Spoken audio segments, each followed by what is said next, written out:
Alright, what all have we got here? We got BC Butcher, directed by Kansas Bowling, who was in Once Upon a Time in the West. She signed it for me, along with Lloyd's signature, and she drew this weird slug thing on the inside for some reason.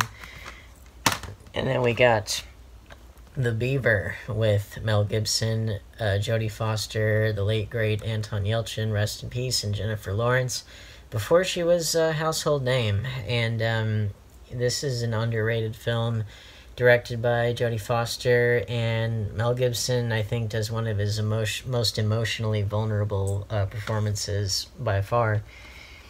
One of my favorite films of all time being John Malkovich, directed by Spike Jonze, and Criterion Collection. It's such a mind-bending film that it's like, how did that ever get made? Being There, Hal Ashby film with Peter Sellers in one of his best performances. You know, it's a very melancholic, sad, but also funny, but also philosophical, moving film. Highly recommend it. I need to watch that again. It's been too long. We got Belle du Jour, the Louis Buñuel film with Catherine Deneuve, who you know, and this is such a this was a very kind of controversial film in its day, but it was kind of, 60s sexual revolution, it's just a great film. See it. We got Robert Zemeckis' Beowulf here, which I still need to watch. Managed to find it for cheap. I'm glad that he's getting back to directing, live action stuff without the motion capture, to be honest. But even so, I'd be interested to see that. I know that adapting Beowulf to the screen in a way that was faithful to the epic poem, I know that was historically quite difficult. Bermuda Tentacles with our dear, what's-her-face, Linda Hamilton. Because, of course, you need that in the collection. We got a great Best Picture set here with The English Patient, Chicago, Shakespeare in Love, and The King's Speech. All great films. Highly recommend you get this set if you can find it. Yeah, really, really love these films. We got my favorite Richard Linklater film, Bernie, with a criminally underrated Jack Black performance. Oh, so good. And the real life story is just as nuts as this, film version of it is. One of my favorite films of all time, Beyond the Valley of the Dolls, directed by Russ Meyer, and written by Roger Ebert, which is pretty cool. I would love it if he'd have directed more written more films, and I need to get other Russ Meyer films in my collection. And then we got Big Trouble in Little China, one of John Carpenter's more out there films, but also highly influential and great soundtrack. Influenced Mortal Kombat in its look and feel and tone, and it's just fantastic stuff. Highly recommend it. It's like a fantasy, action, martial arts, comedy fusion. The Birdcage, rest in peace, Robin Williams. I need to get La Cage aux Folles, which this is a remake of. But yeah, this is a movie that gets better and better the more times I see it. And it's actually held up pretty well. You wouldn't necessarily think it would, because it's, 90s LGBTQ film. But surprisingly, it holds up very well. Not a lot of 90s films of that nature, they don't necessarily hold up very well, but that one does. Birdman, or The Unexpected Virtue of Ignorance, with the awesome gatefold slip here. Saw this in the theater. I remembered being a little disappointed with the script, because I felt like it had a lot of subplots that didn't go anywhere, and some kind of cliched dialogue and moments. I did like that it put you in the perspective of a kind of has-been actor who's trying to reinvent himself. I love the the fact that it looks like it's all one continuous shot, which it isn't, but it looks like it is. Which other films had done it before that, but, I think this one does it well, too. And I did like the, like when he's flying and, that sort of the fantasy elements of it. can you call it a superhero film or just a film about an actor who played a superhero? And my poster's beginning to fall down on me. Yeah, you could call it either one of those, I think. I still haven't watched this film, but Birds of Prey with Margot Robbie as Harley Quinn, Be Still My Heart. Still haven't watched this film, but I got the Best Buy exclusive Steelbook, and if you'll recall, and I got this the first time, the first copy of it, it was broken on the spine, so I had to get another one. And I'm glad I did, because I guess this is hard to find now. And then, controversial film time. The Birth of a Nation, the infamous D.W. Griffith film. Very, racist in its depiction of black people and of the, heroic Ku Klux Klan. Ku Klux Klan. But this is the 2015 restoration of the film. And, if you are gonna see it, then, it's definitely, this seems like the most recent restoration of the film. It's a film that you need to see because it's so foundational to our study of film history and film theory. So, yeah, that's why, again, I'm vehemently against cancel culture as a concept because, if you take art away, then you get rid of the building blocks of things that you love. So, and this is quite an epic film. It's quite a stunning film for its time.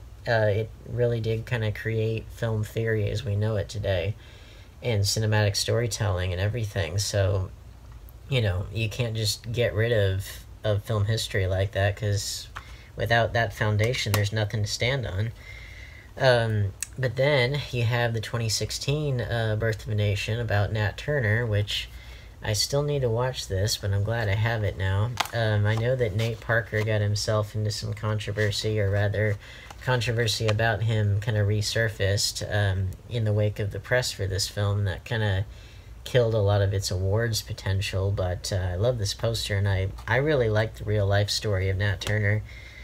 And I'm glad he finally got, cinematic treatment there. BKO, Bangkok Knockout, still need to watch this. Canadian slipcover martial arts film, trying to get martial arts films back in the collection.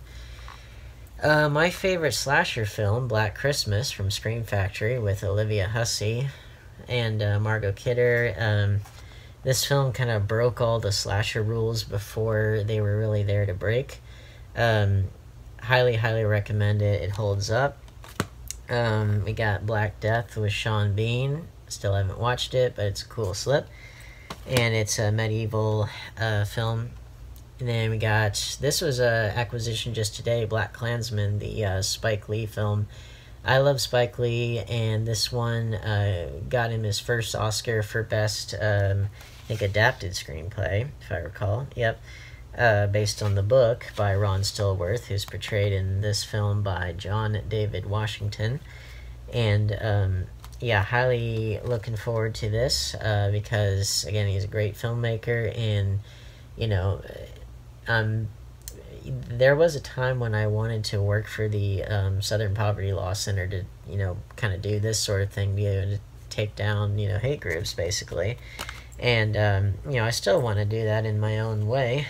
But then we got Blair Witch Project, which, why you ever needed this film of all things on Blu-ray, don't ask, because it's filmed on really crappy, student cameras, but this is the film that really kind of gave birth to found footage as we know it today. Now, granted, Cannibal Holocaust came before, and that was like the first foundations of found footage, but this is like the prototypical found footage film and probably the best of its kind. And then I liked the 2016 Blair Witch sequel. I think if you're a fan of the first one, then this one will give you what you would have wanted from a sequel. The problem is it came out like 17 years too late. This was 1999 and this was 2016. This should have been what came out right afterward, instead of Book of Shadows, Blair Witch 2. If it had, then I imagine that people would have liked it a lot more because the hype would have been there and everything. And now we got a film that HBO Max just added a disclaimer to because apparently people don't understand satire, and it's Blazing Saddles, one of Mel Brooks' is possibly his best film, or it's certainly up there. But yeah, I mean, I'm all for context and educating and things like that, and that's what the disclaimer, I assume, is for. It's just more of a sign of the times that people can look at something like this and not understand that it's satire and not understand that it's pro-tolerance and it's anti-racist and things like that. It's just more of a sign of the times that we've become dumber and we've become unable to understand humor, that's its own other discussion. But really glad to have this on physical media because, again, in these times it's like you never know what's gonna magically go out of print one day. Bloodsucking Bastards, a Scream Factory film that I've yet to watch. Got it in my horror pack however many months ago. Then we got Bloodsucking Freaks, the only film distributed, one of maybe two, I think Lloyd said, films distributed by Troma that if it were given to them today to distribute that they would refuse, which is saying a lot. And yeah, this is probably one of the most sadistic films I've ever seen, and so gory, like needlessly violent, that it gets kind of comical with how cartoony it gets. But yeah, it's by far and away one of the most sadistic films I've ever seen. And the other title of the film is Sardu, Master of the Screaming Virgins, which, if that doesn't make a great double feature with Bambi, I don't know what does. Blue Valentine with the Canadian Slip. This is a great romantic drama. Do not watch this if you are in a relationship, though, because I guarantee you, after watching this, you will break up. Could be because of the film, or it could be indirectly, for some, weeks later or whatever. But I watched this with my first girlfriend, and she liked the film, I liked the film, but we did break up soon afterward. It wasn't because of the film, it was unrelated, but I think this film's cursed, I really do. It's a great film, though, but just do not watch it with your date or with your girlfriend or your wife or your husband, boyfriend, whatever. Don't do it, because I guarantee you that you will break up. And then we got Blue Velvet, one of David Lynch's most critically lauded films. Great soundtrack. It definitely kind of cemented his style outside of something as batshit as Eraserhead, which is one of my favorites of his. But this is a little bit more grounded, but it also still just has that, kind of surreal style, but it also is a grounded neo-noir mystery film with a really just haunting scenes, really, really creepy-ass Frank Booth is the villain, played by Dennis Hopper. Just, it's one of a kind. Highly recommend it. I do not know what the late, great Roger Ebert was smoking when he hated this film so much, but there were a lot of decisions of his that I didn't agree with. We got Bond Cop, Bad Cop, which this was a film that won at what was then the Genie Awards. That was the Canadian equivalent of the Oscars, basically. They've since changed the name, but this won their Best Picture award, and it's a really good film. It's a kind of a buddy cop action film. If you want to kind of, in a fun, playful way, learn about some of the differences between Anglophone Canada and Francophone Canada, so like Ontario and Quebec, then this is a good one to watch. I found it quite educational. And then S. Craig Zahler, however you say it, his best film by far, which is Bone Tomahawk, with this amazing Zavvi exclusive steelbook. Great fusion of a Western, and a really damn good Western, with a cannibal horror film. And surprisingly quite funny in a lot of ways without breaking the tone. Great characters, really good performances. It's a shame that they don't, that this didn't get a wider release, but it has gotten a lot of word of mouth and praise, and for good reason. I think it's his best film by far, and it's just amazing. I mean, he's such a great screenwriter and a great director. The mainstream just doesn't really seem to give him a lot of exposure, but again, he's got a lot of word of mouth. Bong of the Living Dead, which, that's just begging for an Oscar right there. This was a Horror Pack exclusive. I've not watched it yet, but, sure, a lot of people have had Bongs of the Living Dead, if you know what I mean. Boogie Nights, one of Paul Thomas Anderson's best films. A really, really great film that talks about what's called the golden age of porn in the 70s, kind of transitioning then into the 80s with the advent of videotape and the kind of the cheapening of the medium and the cheapening of the craft without some of the artistic quality that was coming into pornography in the 70s. Great ensemble film, amazing drama, just great characters, great music. This was during his early period where he had like those massive, ensemble casts in his films. Then with Punch Drunk Love, he got a lot more focused on like singular characters. But one of the best films of his classic period by far. We got Boogie Woogie with Heather Graham and Amanda Seyfried. Oh boy. Still haven't watched this film yet, but I was on a Amanda Seyfried kick when I got it.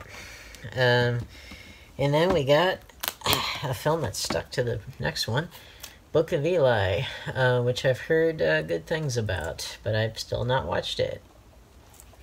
And then we got Borat, which this caused quite a stir when it came out. There might be a slipcover to this. This is the UK release because it's not on Blu-ray in the US.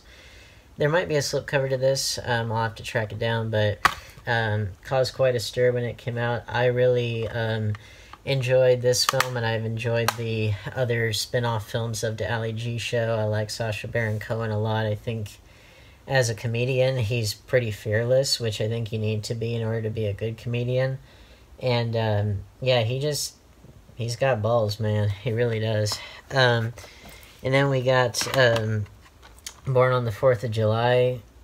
One of Tom Cruise's best dramatic performances, easily, which is saying a lot because he's had so many good ones, and one of Oliver Stone's best films.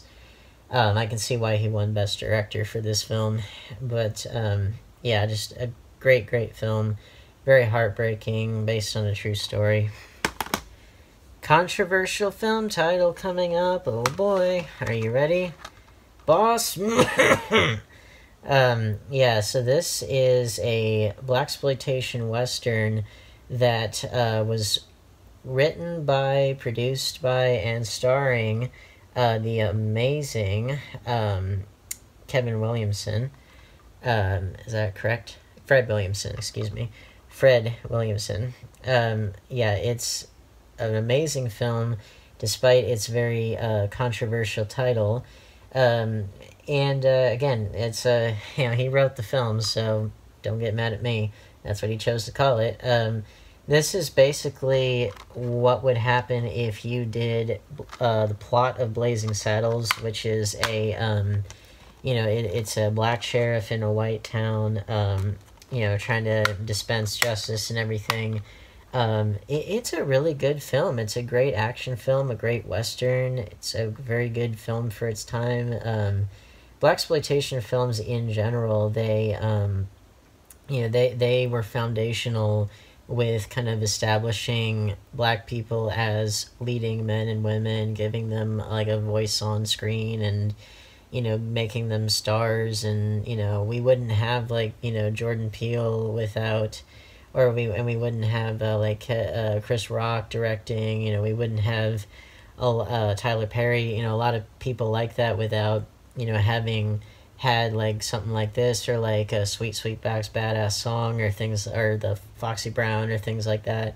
We wouldn't have those without these films having laid the groundwork. And these are quite beloved in their own right. Just so happens that this one, the full title of it, is something that you can't even say without getting shot, which is just as well, because rather not have to deal with all that. I don't think anybody does, but anyway, great film. Bram Stoker's Dracula. My As far as like just straight horror, this is by far one of my favorite films in that genre. One of my favorite Francis Ford Coppola films, probably number two behind Apocalypse Now, and really influenced me on terms of like visuals, film visuals, amazing visual effects, costumes, makeup, practical effects all the way through. Just I can't say enough good things about it. Great adaptation of a fantastic novel by Bram Stoker. Bram Stoker's Shadow Builder, which I have not watched yet, but I should watch it. But yeah, he looks like he needs to go to the dentist, doesn't he? You know, get flossed. And then we got Braveheart, Mel Gibson's 1995 Best Picture winner. One of the more historically inaccurate films ever made, but a really damn good film for what it is. One of my favorite scores in any film. Probably like top three at least.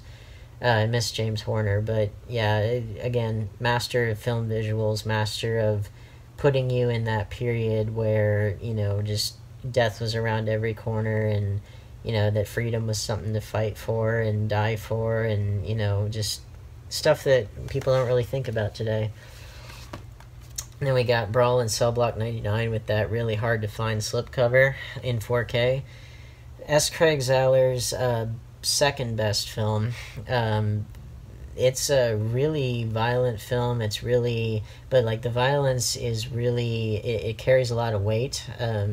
It has a really good script. It's really, you know, I think that it deserves all the praise that it gets and the following that it gets. It's basically, you can see poster wise that it's deriving from a lot of grindhouse films of the 70s, but, you know, it's just a really good drama film and a really great, like, kind of almost art house action film slash modern grindhouse film slash, you know, action film and prison film. It's just, you know, just see it. It's well worth it. And then we got Brick Mansions here with that Canadian slip. Rest in peace, Paul Walker. I've not watched it yet, but it was cheap. And then we got David Cronenberg's The Brood. What a creepy film this is. David Cronenberg, he did this film after he had gotten divorced, and he put all his feelings about the divorce into this, and it shows. And then we got Bruce Almighty, one of my favorite Jim Carrey comedies, where he re-teamed with Tom Shadyac. And yeah, it's just, if you love Liar Liar and Ace Ventura and stuff, this is definitely in that same spirit and flavor. And then we got this amazing Criterion Collection Bruce Lee set that came out recently, and it includes the following films, if I can read them: The Big Boss, Fist of Fury, The Way of the Dragon, Game of Death, and Enter the Dragon, which is really, really awesome. Glad that they got the Criterion Collection treatment. And then, what's up? I'm Bruno. Yep, we got Bruno. And not as good as Borat, but still good in its own right. Again, constantly pushing the envelope of what he can get away with. And it's like, he's just lucky he hasn't been like beaten up or shot or whatever, had some kind of threat on his life, because the kinds of stuff that he does is like, it's so risky and daring, and it's, you know, he really puts his money where his mouth is as far as being a satirist and being a comedian and being, he'll go places that no one else will dare to go. And comedy is getting really toothless these days, and really like, it lacks that satirical bite that comedy should have. But man, you know, Sacha Baron Cohen, he just goes for it, and he's got like lockjaw and just locks right in there. So good for him. And we got Bullet to the Head, which I've not seen, but it's a Walter Hill film with Sylvester Stallone with this awesome Canadian slip there. I like this design a lot, more than the American one.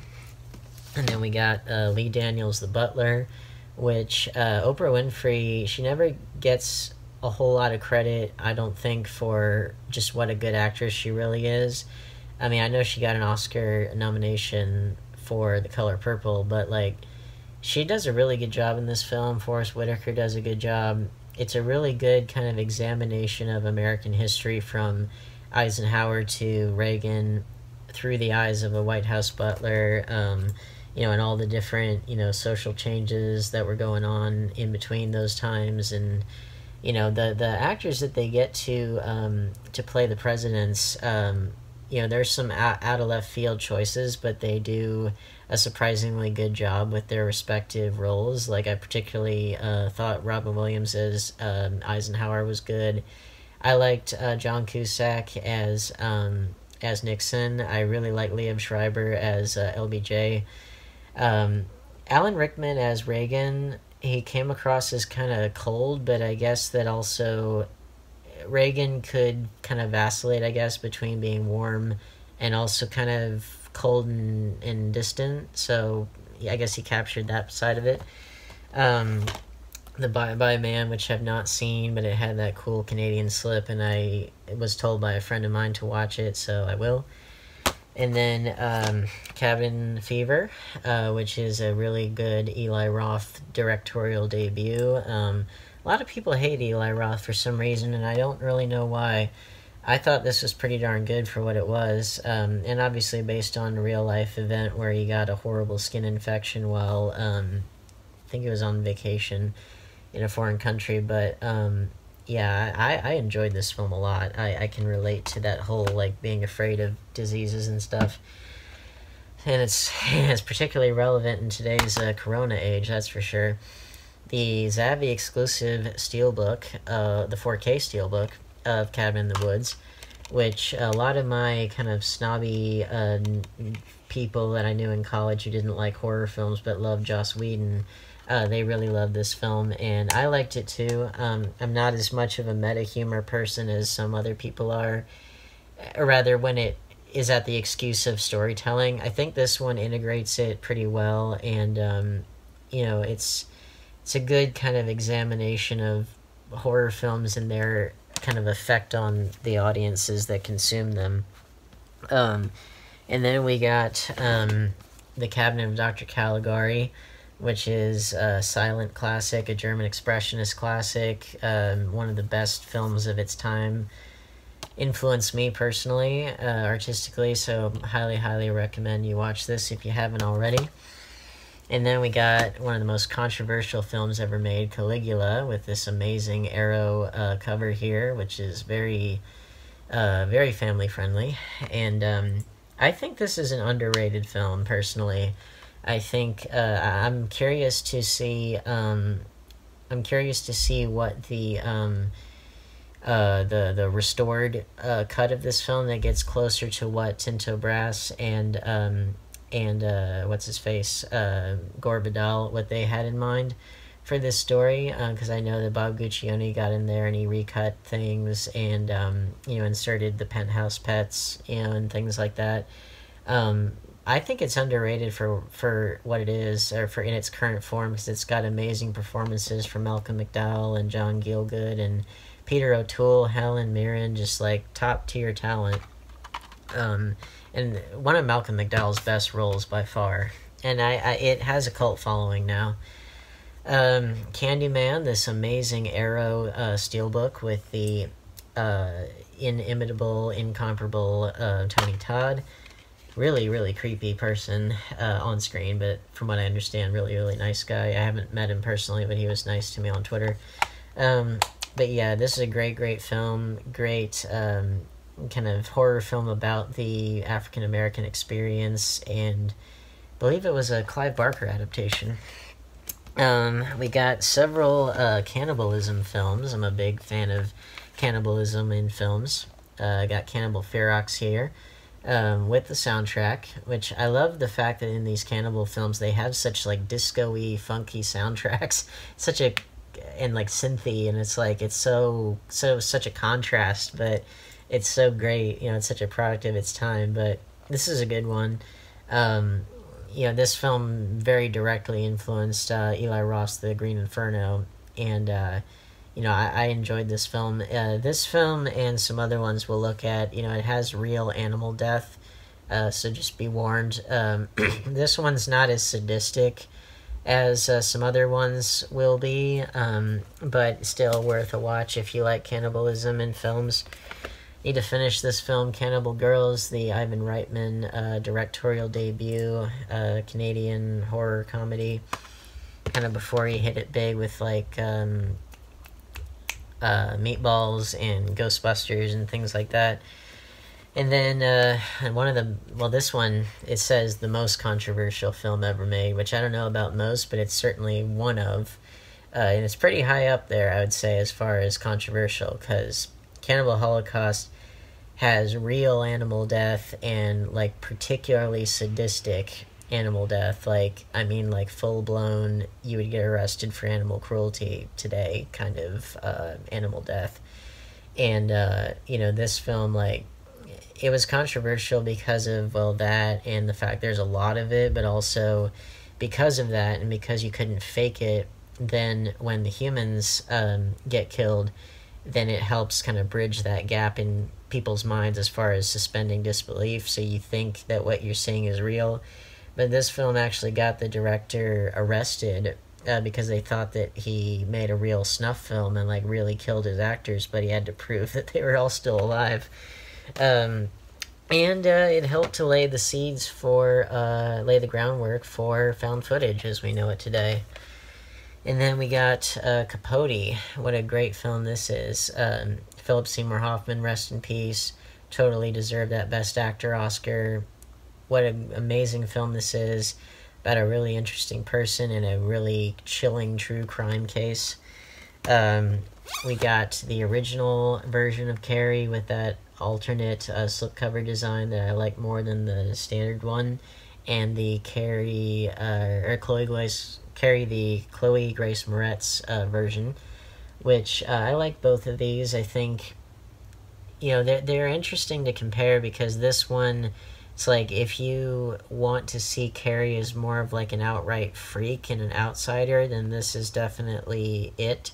If you want to be more kind of sympathetic to Carrie's plight, then I think this one does it for you. They're both really good for what they're trying to be. I don't get the hate that this one gets. There are some parts that feel kind of X-Men-ish, but I mean, how can you not make the comparison, really? Of all the gin joints in all the towns in all the world, she walks into mine. One of the best films ever made. Just one of the best scripts ever written. Just see it. If you haven't seen Casablanca, then what are you doing with your life, really? Just do it. This is actually a region-free UK version. I got this because it has the original poster, and it's so much better than the US one that we have. We got Castaway with the Deadpool slip. I rewatched this film the other day. It's a film that only gets better the more times you see it, and I already loved it the first time I saw it when it was out on VHS back in 2000. What can I say that hasn't already been said? I think it's just a masterpiece. I think it's up there with Forrest Gump as far as Robert Zemeckis films, and Back to the Future, which is saying a lot, but the ending monologue that Tom Hanks gives, I think, whenever I feel in any kind of despair type situation, I always think back to that, because gotta stay alive, gotta keep breathing, because tomorrow the sun will rise. Who knows what the tide could bring? It's very important for these corona times and these unemployment times especially. Cat People on Criterion. It was Jacques Tourneur, mispronounced that, I'm sure. Val Lewton produced. Amazing horror film from 1942. Very daring for its time. It created something called the Luton bus, meaning you hear a noise from off screen and you think that it's a noise. It's kind of like a jump scare, kind of, except that it's more of like a fake out where a noise is made that you think is coming from a monster, but it's coming from something else. Look up Luton bus if you don't know that term. But amazing, amazing film for its time. Highly underrated. I don't think it gets enough love as it should. What have we got? We got Catch Me If You Can.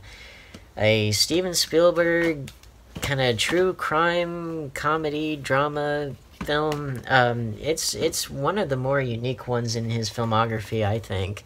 It's it's something that again, it is a true story. I think Leonardo DiCaprio does a great job of acting, as does Tom Hanks. Great score from John Williams.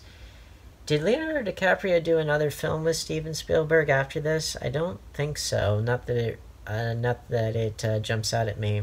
And this was actually a very early film for Amy Adams before she was a star.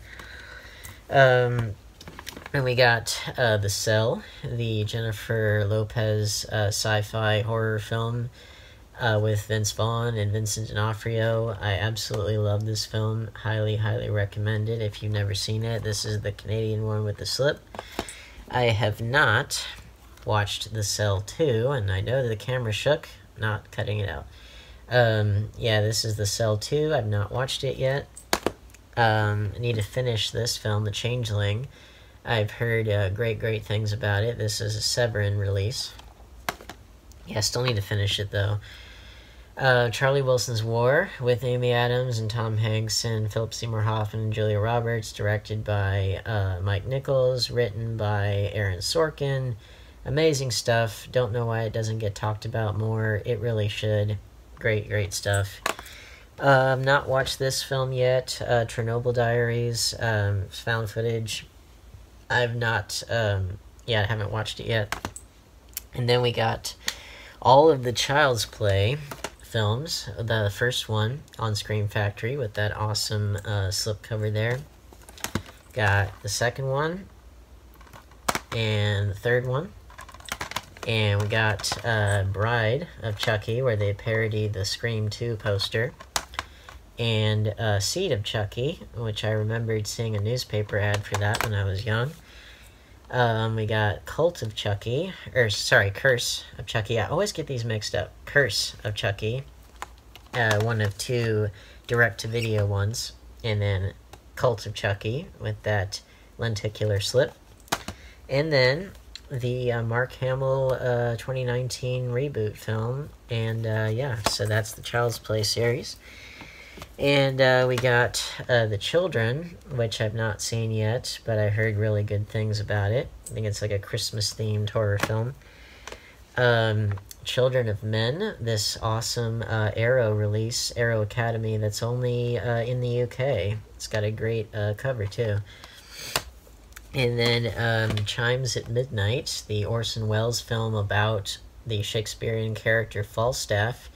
This film adapts Richard II, Henry IV, Part 1, Part 2, Henry V, and The Merry Wives of Windsor. Just aspects of those plays all together because they all have Falstaff in them. And it's definitely one of the most unique Shakespeare adaptations. Christine with the awesome pop art steelbook there from Best Buy. Probably the least John Carpenter film, which I know that he took this job just for the money because The Thing did not perform well when it first came out. But it's a good film. It really is. It's just not really his style. You can feel the Stephen King on it a lot stronger than you can the John Carpenter, but, it's really good for what it is. And some people who hate Stanley Kubrick's The Shining would probably be glad that you can feel the Stephen King in it a lot more than you can the director's voice. A Christmas Horror Story. Very, very underappreciated Christmas horror anthology, which I need to get the slip for that. I like this version of the Krampus more than the one from Krampus, even though I like that movie too. Chronicle, one of the best found footage films ever made, and I saw this in the theater. Great superhero, sci-fi, horror, found footage film, amazing stuff. Directed by whatever his name was, Josh Trank. That's right. Can never remember his name before he did Fantastic Four 2015. The Circle with Emma Watson and Tom Hanks, and my girl Karen Gillan is in this as well. There she is. I love her so much. I still need to watch this. Charlie Chaplin's The Circus, one of many Charlie Chaplin films that you'll see in the collection. Rosebud. Again, UK region-free version with the original theatrical poster of Citizen Kane. The greatest American film ever made, according to the American Film Institute, and one of the greatest films in the world, and if you're talking about world cinema, and I would definitely agree. Probably the best film debut ever, because this was Orson Welles' first film, which is great to think about. But, yeah, just, you gotta see it if you've never seen it. It's, you know, it's one of those ones that's is just essential for your, you know, film knowledge, if you at all care about films and filmmaking.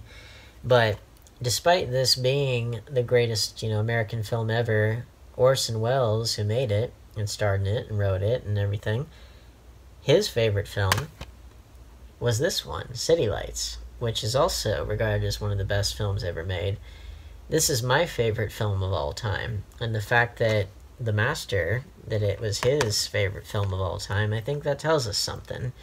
This film, it's got comedy, it's got drama, it's got tragedy, it's got romance, it's got satire, it's got social commentary, it's got just the best ending in any film ever. It'll make you weep if you still have blood in your veins. Got City of the Living Dead, this Arrow release that's UK exclusive here. Lucio Fulci zombie film. Clash of the Titans with this awesome custom cover here, which I like that cover a lot more than the standard one, which I still have. We got the class of Newcomb High films, all signed by Lloyd Kaufman. We got number 1, number 2, Subhumanoid Meltdown, number 3, The Good, the Bad, and the Subhumanoid. I like the sequels there, but I do think the best of the series is Return to Newcomb High Volumes 1 and 2. I like Volume 1 more than Volume 2, because I think Volume 2 is a little padded, but, you know, great stuff all the way around. Again, all signed by Lloyd Kaufman. And then I always waver in my love of which Stanley Kubrick film, which is my favorite. Right now, it might be A Clockwork Orange, I don't know. It varies so often, but what can I say about the film that hasn't already been said? I mean, it's such a masterpiece. It's, again, one of the most controversial films ever made. It's, in terms of violence, it's nowhere near as violent as a lot of films have become, but what happens as a result of the violence and why the violence is happening, that's what's disturbing. And the thing is, like, this film was considered science fiction or like an alternate timeline to contemporary times, 1971. But honestly, our world resembles this reality more and more every day. And then we got Cloverfield, highly successful and influential found footage film that was extremely well marketed, and it was a kaiju film as well. And this came out in a wide release anyway before Paranormal Activity, even though that had its festival run earlier. But great found footage film. Does make me a little queasy, but when they're jumping around on the rooftops, but and I don't get queasy easily, but yeah, it's just, but you know, you're jumping around on rooftops, you're looking down, it's like, if anything, that's a compliment. But yeah, Drew Goddard wrote it, and Matt Reeves, who is gonna do The Batman, directed it. He did Dawn of the Planet of the Apes and War for the Planet of the Apes. Got Clown. I saw this in the theater in a really dingy, dirty theater in the middle of the small town. I was the only one in the theater. It wasn't even stadium seating or anything like that. The bathrooms were really dirty and run down. And I think that was the perfect way to see this movie. Highly recommended if you like creepy clowns. Yeah, just great stuff. And then we got Columbiana here with the amazing Zoe Saldana. And I am eagerly looking forward to seeing this film. Next up, Color Out of Space, a really good Nicolas Cage film, really great H.P. Lovecraft adaptation. We need more of these. But yeah, I love Nicolas Cage, and this is one of the best films of his I've seen recently. The Conjuring, with that awesome lenticular slip. I really enjoyed this film. I mean, I think most people do. It, it was a film that kind of helped to jumpstart, well, not help. Other supernatural horror films were out before this, but this really, I think, kicked it into high gear in many ways. But I personally like the second one more than the first one. I don't know. I just like the characters more. I like the London setting. I liked the villain. Yeah, I just liked it more. Coriolanus, one of the best Shakespeare adaptations based on one of the Bard's not quite as well-known plays, but it's a great modernization and a great Ralph Fiennes directorial effort. Got Cowboys and Aliens with this awesome slip here. And what's that? A custom cover. Wow. Which looks a lot cooler than the real one. Still need to watch the film, though. But who doesn't want to see Olivia Wilde? I know I do. We got Crank 2, and Transporter 3, signed by Lloyd Kaufman because he has a cameo in Crank 2. We got Crazy Stupid Love, which is a fantastic film by Glenn... I can never remember their name. Glenn Ficarra and John Requa. They have an original writer-director voice as a duo. Creature from the Black Lagoon, by far my favorite of the Universal monster films, and I remembered seeing all three of these films when I was a kid. Very, very influential for me. Got Creepshow, the George A. Romero and Stephen King collaboration that pays homage to those horror comics of the 50s, specifically published by, did they mention the publisher? I can't remember. But yeah, it's a great, send up or homage to those 50s horror comics. Wonderful stuff. Horror anthology film there. This one I've not watched. It's called Cruel Will, horror pack exclusive without a spine title for whatever reason. One of my favorite documentary films, Crumb, about the artist R. Crumb. This is such a funny / heartbreaking film. Terry Zwigoff, who did this film, Ghost World, Bad Santa, he directed this film, produced by David Lynch. Well worth it. He created like Fritz the Cat and things like that. The Curious Case of Benjamin Button, probably the least expensive Criterion Collection film you're likely to see, with this slipcover in a normal blue case for whatever reason. And we got another H.P. Lovecraft adaptation, Dagon. Still need to watch this. I love the cover there from Best Drawn Video there. We got one of my favorite films of 2013, Dallas Buyers Club. Matthew McConaughey definitely deserved that Best Actor win, and Jared Leto deserved that Best Supporting Actor win. We got Damage with Stone Cold Steve Austin. This is a UK edition, which the American edition doesn't have the featurettes that this one has, making of, US trailer and UK trailer, for whatever reason. This film needs either a Criterion Collection release, a Scream Factory, an Arrow, a something, Dark City, Alex Proyas's film that he did after The Crow, and it's a great homage to like Metropolis, but also it predated The Matrix, but covered a lot of the same themes as The Matrix. It's only gotten this one Blu-ray release, and I wish it would get some kind of super fancy one. Dark Skies, this awesome Canadian slip for that. Still need to watch it. We got Das Boot, one of the best war films ever, and a fantastic film from West Germany at the time, Germany now, about World War II. It's a German U-boat during World War II, and kind of when Germany's pretty clearly on the losing end of World War II, and these ordinary soldiers, these ordinary U-boat operators that are just trying to do, their duty to their country and trying to stay alive even though they're essentially fighting a losing battle.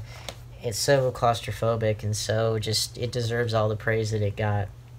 The remake of Dawn of the Dead, which I personally like more than the original, even though the original is quite good. I pre-ordered the second sight 4K release of the original from Zavvi, so yeah, stay tuned for that. But this is one of Zack Snyder's best films, and a James Gunn script, which is cool. The Day, which in the US it's put out, or it was a WWE Studios film. This is the Canadian version with the slipcover there. And we got The Day After Tomorrow with that Deadpool slip, but what's that? We got three films total. Day After Tomorrow, The Happening, and Jumper. I've only seen The Day After Tomorrow. I've not seen the other two, but I will.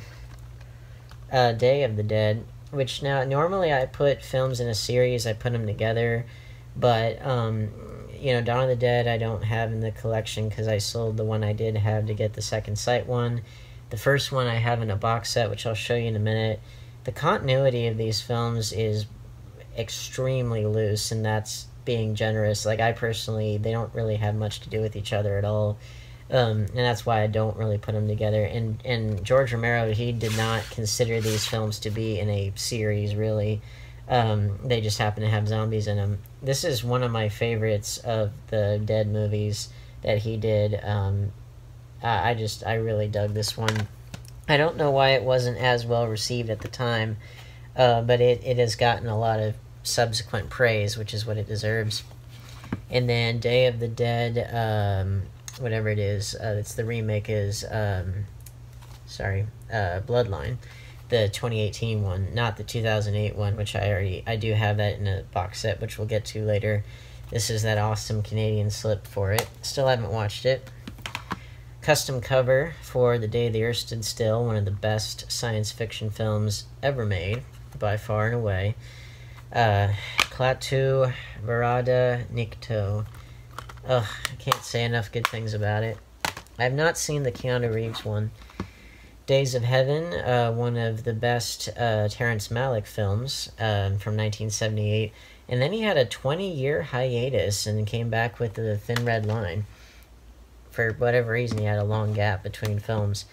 Daylight's End, a great action horror film with zombies. I saw this on the big screen. I know some people who worked on this film.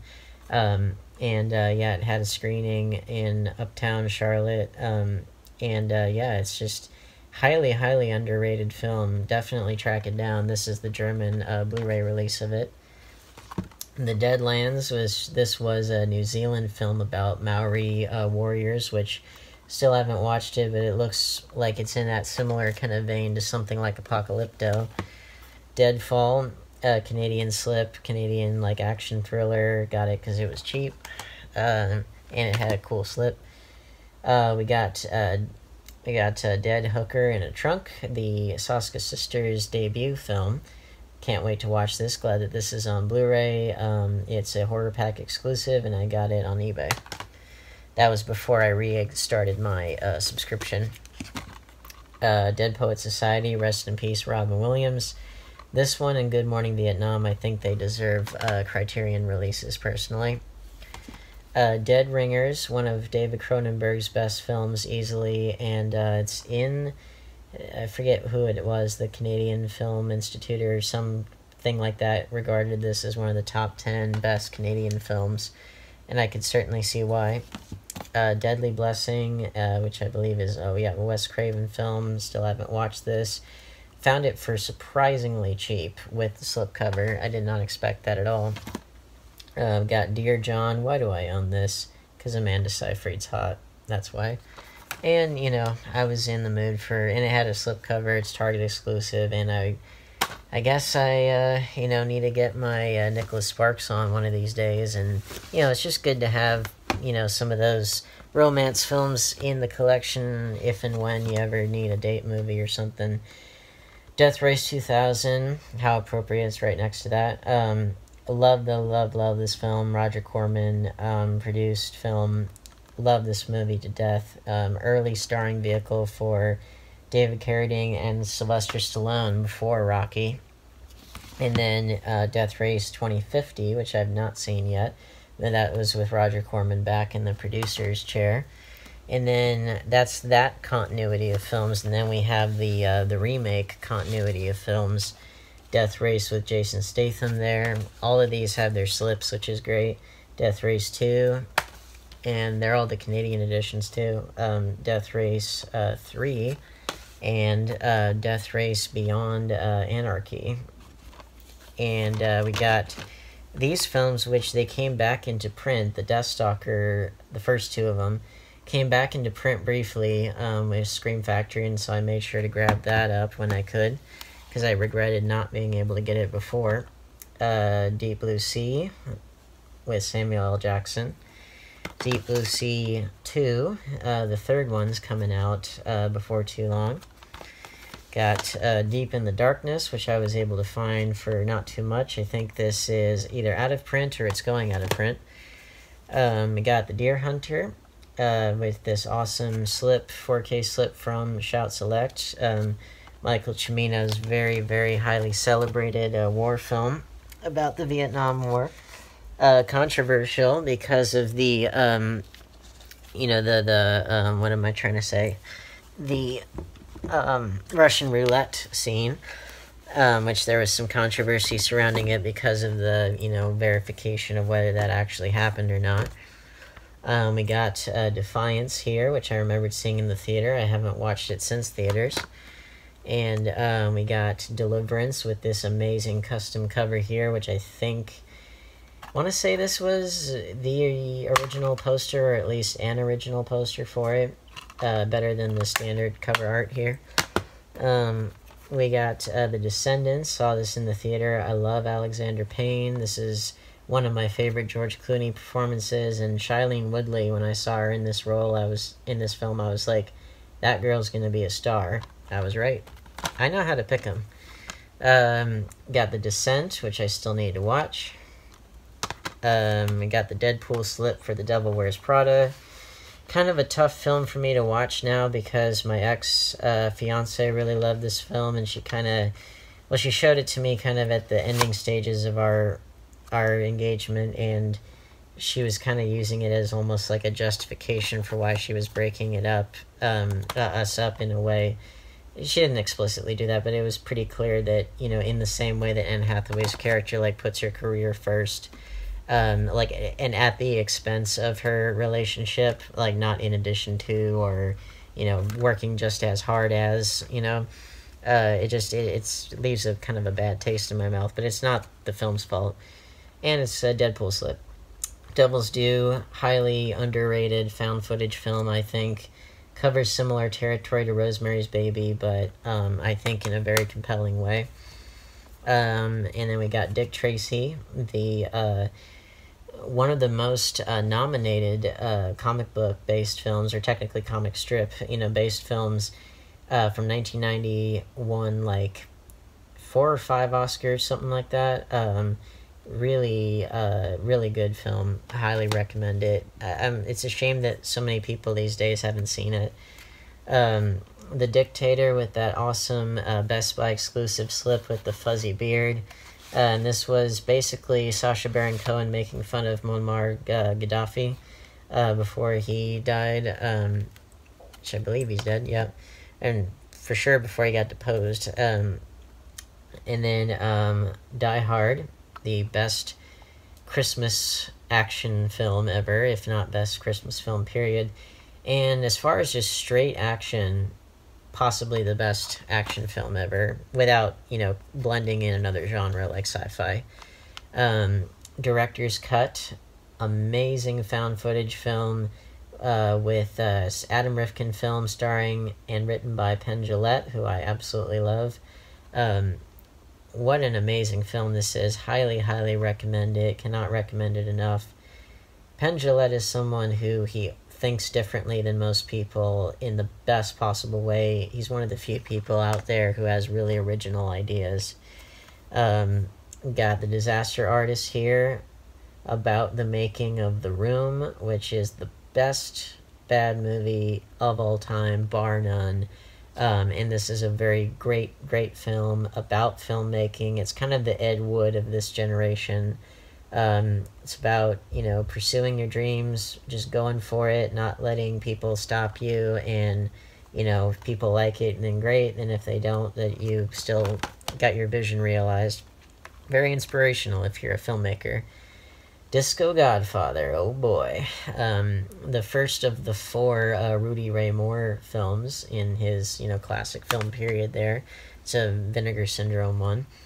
Disturbia, which I remembered seeing in the theater. I loved Sarah Romer in this film. She was smoking back then, and this was Shia. This was kind of the year of Shia, 2007. This came out then, and of course Transformers kind of catapulted him into superstardom. The Diving Bell and the Butterfly, one of my favorite drama films of the 2000s.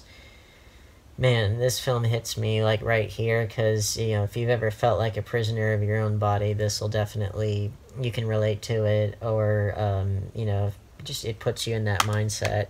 Really heartbreaking film, but incredible because it's mostly shot in first person, which is a highly avant-garde thing to do.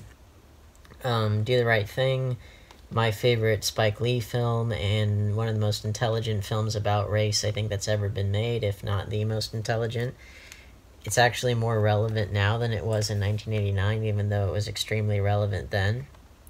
Dog Eat Dog, With the Slip, Nicolas Cage, Willem Dafoe, Paul Schrader. How can you go wrong? We got Dolomite, motherfucker, you heard her. With Rudy Ray Moore. This, of course, was a blaxploitation classic, and it made him a big star. Cult classic to this day. People just love it to death. And, of course, the sequel to Dolomite, The Human Tornado. I love that cover there. Again, more Vinegar Syndrome ones. Dol Hemingway, Jude Law there. Which, what a great film this is. Highly, highly underrated. Wicked funny. He does such a good job with acting. I like his, I guess they call him mutton chop. Well, is that mutton chops? But it's the kind of beard that, and the kind of look that, what's his face, Lemmy, rest in peace, from Motorhead had, and they actually play Ace of Spades in here, if I recall. Don John, which I remember not really caring for all that much when I saw it, even though I thought it was well directed and well written. It felt kind of weird at the time to be kind of treating porn addiction as like a fun rom-com plot point. I need to watch it, and I felt like it took after Saturday Night Fever a little too much, but that was at the time. I'm in a better mental state now. Scarlett Johansson is smoking in this, in every movie, but in that especially. It was very well written and well made. It just, for whatever reason, it didn't click with me at the time, but I'll watch it again. Don't Be Afraid of the Dark, with this awesome Canadian slip, Guillermo del Toro presents there. And, just grabbing these stacks here, because I feel like it. And, let's see, we got, Don't Breathe, this amazing kind of horror thriller, from 2016, highly, highly recommended if you've never seen it. Quite a terrifying climax. Really unsettling stuff. Doomsday Book, which is a South Korean sci-fi film. Awesome cover there, and my poster's trying to kill me, but I'll persevere. We got Doubt, one of the best drama films of the 2000s, I think. Incredible acting, a great adaptation of a great play. Just can't say enough good things about it. Some of the best actors of their generation all in one place. Rest in peace, Philip Seymour Hoffman. Dr. Horrible Sing-Along Blog, a fantastic supervillain musical web series that kind of got compiled into a film there. Yes, it's the Grinch. It's Jim Carrey's version of the Grinch, who I saw this film in the theater, and it proved to be quite influential for me, as you can tell. I love doing his voice, and sometimes I hear his monologues in my head because his misanthropic personality kind of reminds me of myself. Got Dracula, this collection of all the Universal Dracula films.